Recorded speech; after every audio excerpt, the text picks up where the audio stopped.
National First Responders Day. We have a great story to share with you about an officer here in Indianapolis. And joining us today is that officer, Officer Richard L. with IMPD. Officer, thank you for being here. Thank you for having me. Absolutely, and thank you for what you do. Now, the reason why we brought you in is because there's this photo of you that was taken over the weekend that's going viral. It's of you and a young boy who happens to have autism.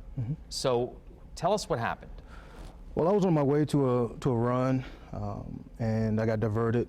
Another officer hit in on the radio and said that they had been flagged down and that there was an autistic child that had run away from home and that we needed to locate him. Yeah, and that's the picture right there. So what happened? You spotted him? I spotted the kid. I pulled up and realized that we were pretty close to a busy street.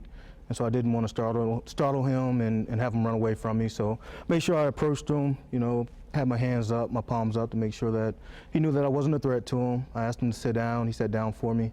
And I'll be glad to talk to him and try to calm him down until his parents got there. Yeah, so what was the conversation like? He told me that he liked flashlights, and I was just trying to figure out little things that would keep him calm, and asked him what school he went to and was he on fall break and things of that sort. Right. So how long did you talk to him for about?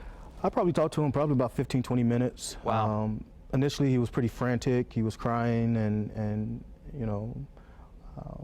trying to find his parents and things of that sort, and still upset about the altercation that he had with his sister. Right. But eventually we were able to get him calmed down and get him back reunited with his parents. Good for you. So I have to ask you, oftentimes when we do stories about cops or we even think about police officers, we see the badge, we see the gun, we see the vest, right. But this kind of highlights a different part of the job, right? Doing something like this. Absolutely. A lot of times people see us and they think police chases and they think, guns and drugs and getting and fighting crime.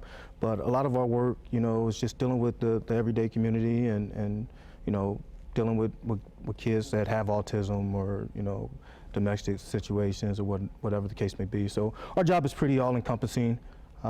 We just deal with a large variety of situations, and I'm thankful that I was able to be at that place at that time to help them out at that moment. I'm sure his family is as well. About a minute left. What do you want folks maybe at home to know about this moment? What can they take away? What can they learn? Two things. One, officers, we're real people. We're like everyone else. We have stress, we have emotions. We're just like everybody else. We just wear a uniform. And then secondly, when dealing with someone with autism, make sure that you can identify that they have that need and try to figure out how you can communicate with them. And also, challenge people to go home, maybe research what autism is and figure out if they ever come in contact with a person that has autism, how to be able to benefit them. Sure. Officer L., you've been on the job 5 years, local guy from Ben Davis. We were talking. We thank you for what you do in the community. Thank you. It's National First Responders Day. It's our pleasure to have you here today, sir. Thank you. Pleasure. Keep up the good work. Yes, sir. Thanks for keeping us safe.